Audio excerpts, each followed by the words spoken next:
लेकिन अक्षरधाम मंदिर से जाम लग रहा है और वहाँ पर ऐसा कुछ नहीं होता, बल्कि आप जाइएगा, मैं कह रहा हूँ आप रिसर्च करिएगा, ऐसी मंदिरों को भी आइडेंटिफाई किया जाए जहाँ पर लंगर खिलाने के नाम पर और जहाँ पर भगवान के नाम पर चंदा इकट्ठा होता है और उससे अपने पेट बड़े बड़े हो रहे हैं। बात बता रहा हूँ, अल्लाह के रसूल सल्लल्लाहु अलैहि वसल्लम के दौर में हिंदू परमात्मा मस्जिद नबवी के अंदर आते थे और अल्लाह के रसूल उन्हें अपने कमरे में रुकाते थे और साहबा से फरमाते थे, अपने दोस्तों से, कि ये अपने धर्म के बड़े हैं, इनका ख्याल मैं खुद रखूंगा, इन्हें पानी में खुद पिलाऊंगा, इन्हें खाना मैं खुद दूंगा, क्योंकि इनका अदब है। मैंने कहा कि गौ माता की यानी गाय की रक्षा मुसलमानों को करनी चाहिए।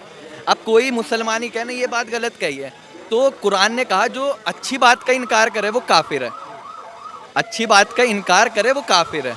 यहाँ हाँ, वो काफिर है। अब वक्फ मुसलमानों का पार्ट ही नहीं है, बल्कि वक्फ एक अलग पार्ट है, हिस्सा है, क्योंकि अल्लाह ने कुरान में कहा है कि जब तुम अपने पास ज़रूरत से ज़्यादा माल पाओ या देखो तो तुम उसको इंसानियत के लिए खर्च करो। मेरे पास ज़रूरत से ज़्यादा ज़मीन है तो उसको मैं लोगों के लिए वफ़ करूं, उसमें अच्छे हॉस्पिटल्स बना, जो चीज़ हमारी नहीं है तो इस्लाम भी कह रहा है वो तुम्हारी नहीं है। सर वही लोग बात करते हैं जिन्होंने ना गीता पढ़ी है ना कुरान पढ़ा। वफ से कितना फायदा है मुसलमानों को? वफ से फायदा क्या है मुसलमान? मुसलमानों को बहुत फ़ायदा है, लेकिन मुसलमानों को तो बहुत फ़ायदा है, मुसलमानों ने थोड़ी बिल बनवाया। असल सरकार कह रही है इससे इंसानियत को क्या फ़ायदा। लेकिन अगर सरकार को फ़ायदे ही बताने थे तो ये बात हमारे वकील ने, कपिल सिब्बल सर ने कही, मैं पिटिशनर हूँ, तो मतलब अमित शाह जी ने बड़ी बेबाकी से ये बात संसद में कही कि हमारा बनाया हुआ कानून कोई रद्द नहीं कर सकता, संसद का बनाया हुआ कानून सबको मानना पड़ेगा। सरकार का बना हुआ जो कानून है वो सबको मानना पड़ेगा। आज वक्फ अमेंडमेंट बिल 2025 का फैसला सुप्रीम कोर्ट ऑफ इंडिया में चल रहा है और तुषार मेहता जो सॉलिसिटर जनरल हैं उन्होंने उस पर यह कहा कि वक्फ अमेंडमेंट बिल जो मुसलमानों के लिए बनाया गया है, वक्फ मुसलमानों का पार्ट ही नहीं है, बल्कि वक्फ एक अलग पार्ट है, जबकि ये हमारी फंडामेंटल राइट और एक्टिविटी का हिस्सा है। क्योंकि अल्लाह ने कुरान में कहा है कि जब तुम अपने पास ज़रूरत से ज़्यादा माल पाओ या देखो तो तुम उसको इंसानियत के लिए खर्च करो। हमारा ये फ़र्ज़ बनता है, मेरे पास ज़रूरत से ज़्यादा ज़मीन है तो उसको मैं लोगों के लिए वफ़ करूं, उसमें अच्छे हॉस्पिटल्स बनाऊं, अच्छे काउंसलिंग प्लेस बनाऊं। आप अपनी संपत्ति दे सकते हो। हाँ, देने चाहिए। वक्फ तो दावा ठोकता है। उनकी बात का कंडम कर रहा हूँ कि उन्होंने कहा ये उनकी रिलीजियस का हिस्सा ही नहीं है, और दूसरा उन्होंने कहा कि वक्फ बोर्ड हर प्रॉपर्टी को अपना बताता है, अपना दावा करता है, ऐसा क्यों? प्रयागराज में महाकुंभ हुआ तो उन्होंने बता दिया कि वक्फ की संपत्ति सर है। देखिए, जो चीज़ हमारी नहीं है तो इस्लाम भी कह रहा है वो तुम्हारी नहीं है। अगर जो ऐसा कह रहा है तो वो गुनाहगार है, कानून की नज़र में भी गुनाहगार है, ईश्वर की नज़र में भी। ये सर वही लोग बात करते हैं जिन्होंने ना गीता पढ़ी है ना कुरान पढ़ा। वफ से कितना फायदा है मुसलमानों को? वफ से फायदा क्या है मुसलमान? अब ऑपरेशन सिंदूर की आप बात पहले करें। वफ पे आते हैं। वफ से फायदा क्या है मुसलमानों को? सर मुसलमानों को बहुत फ़ायदा है, लेकिन अब सवाल ये पैदा हो रहा है, आपने सवाल ही गलत करा है कि मुसलमानों को तो बहुत फ़ायदा है, मुसलमानों ने थोड़ी बिल बनवाया। असल सरकार कह रही है इससे इंसानियत को क्या फ़ायदा। ये बात है कि इससे हिंदुओं को क्या फ़ायदा है, इससे ईसाइयों को। वफ से हिंदुओं को क्या फायदा है, बता दीजिए। सर मैं बता रहा हूँ, जो फ़ायदा नहीं है, फ़ायदा ऐसा नहीं है बिल्कुल भी नहीं हो रहा, हर जगह पर अच्छे काम भी हो रहे हैं, लेकिन अगर सरकार को फ़ायदे ही बताने थे तो ये बात हमारे वकील ने, कपिल सिब्बल सर ने कही। मैं पिटिशनर हूँ, वक्फ बिल 2025 में पिटिशनर हूँ, सुप्रीम कोर्ट ऑफ इंडिया से आ रहा हूँ। Kapil Sibal sir IAS officer हैं एक्स, और सुप्रीम मैंने कोर्ट। आपकी सुन ली। मैं आपको ये बोल रहा हूँ कि आप अपनी संपत्ति वफ को दे सकते हो। आप कहते हो कि संपत्ति मेरे पे एक्स्ट्रा है, मैं इसे वफ के नाम कर देता हूँ, लेकिन उसमें कई मुसलमान जो हैं आज भी दबे हुए हैं, आज भी जो गरीब मुसलमान हैं उनका क्या फ़ायदा है?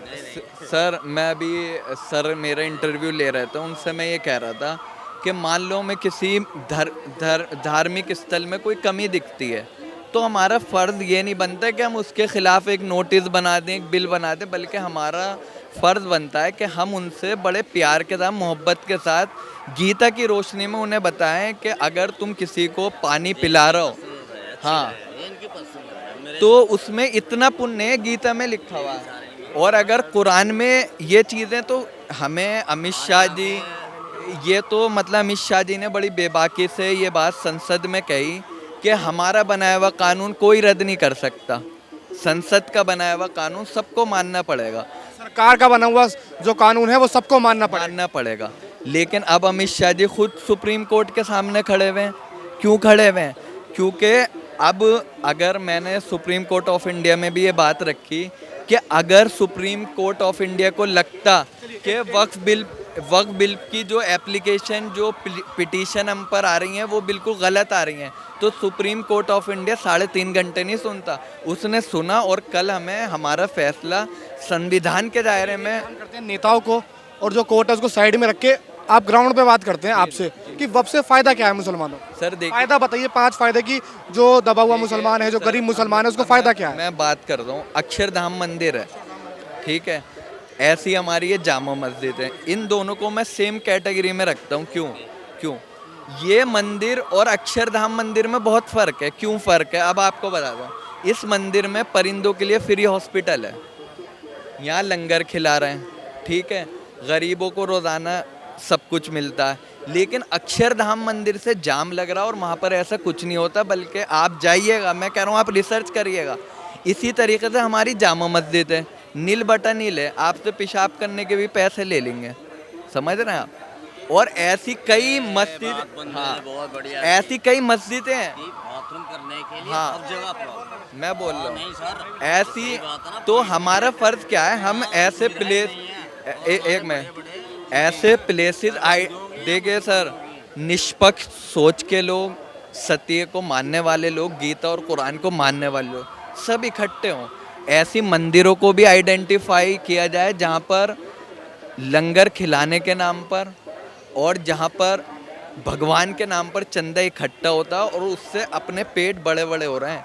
ऐसे मौलाना, लेकिन मंदिरों के बारे में जाना सर मैं वृंदावन के वो तो बहुत अच्छे हैं जो पीला सा वो पहनते हैं, उन्हें मैं सुनता हूँ। लेकिन लेकिन ऐसे कई लेकिन ऐसी कई ऐसा नहीं है कि वृंदावन के ऐसी कई मस्जिदें भी और ऐसे अरब में भी ऐसे प्लेसेस हैं जहाँ पर चंदा खाया जाता।